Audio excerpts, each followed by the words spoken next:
سلام علیکم دوستان و پادپیسچکان گرامی. امروز ما تصمیم نمودیم که یک رولик ویدیویی بهر همه سوالهای شما جواب گردانیم. یعنی در کامنتاری ها هم به هر یکایی که شما جواب گفتگی هستیم. امروز تصمیم نمودیم که جواب ویدیویی گردانیم. خب دوستان، 95% 96% سوال ها در کامنتاری های شبکه یوتیوب ما چنین هستند که چگونه ما به کار رویم به شاهگیری بریتانیا، یعنی به انگلیس. خب دوستان، بسیار سوال واضح و روشن است که تمام شهروندان آسیای مرکزی خیلی شوقمند هستند به شاهگیری بریتانیا به کار موسمی آمدن. برای همین خیلی مهم است.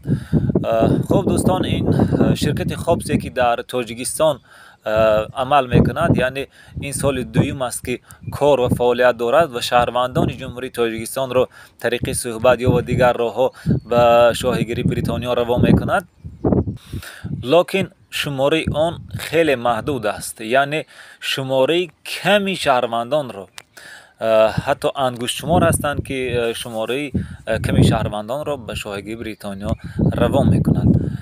خب دوستان، راه دیگر چنان است که شخصانی که طریق شرکت اگریچر که حالا عموما به شهروندان تاجیکستان که بار یکم انکیت پر میکنند کار و فعالیت نمیکند و سر و کار ندارد، طریق شرکت اگریچر که دیگر شهروندانی که یکم سال، دوم سال، سوم سال یا اینکه چهارم سال آمدگی هستند، همونها می توانند که عضو عائله خود را با خود گیرند. این هم البته برازگی خود شرکت می شود، یعنی که برازگی خود همین کمپانی که شما رو به ولیک بریتانیا به کار تامین میکند، برازگی سرداران همین مؤسسه که شما رو به کار قبول میکنند.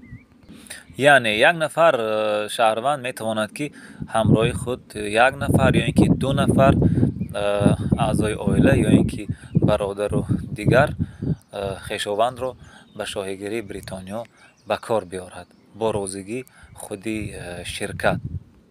خب دوستان، به واتساپ و دیگر تلگرام و دیگر شبکه های اینستاگرام داده نشوید که ما شما رو به شاهگیری بریتانیا به کار میبریم گفته از شما پول استراخافکا یا اینکه دیگر پول طلب میکنن.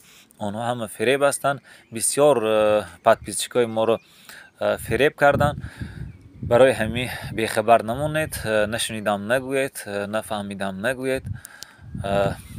اگر خبر و گزارش های نو شد حتما ما به شما پیشکش می نماییم، چنانه که سرسانی شما سرسانی ما هست. باز هم سوال نفهمی های شد در کامنتاری ها نویسید، حتما به هر یکایی که شما ما جواب میگوییم. السلام علیکم و رحمت الله و برکاته.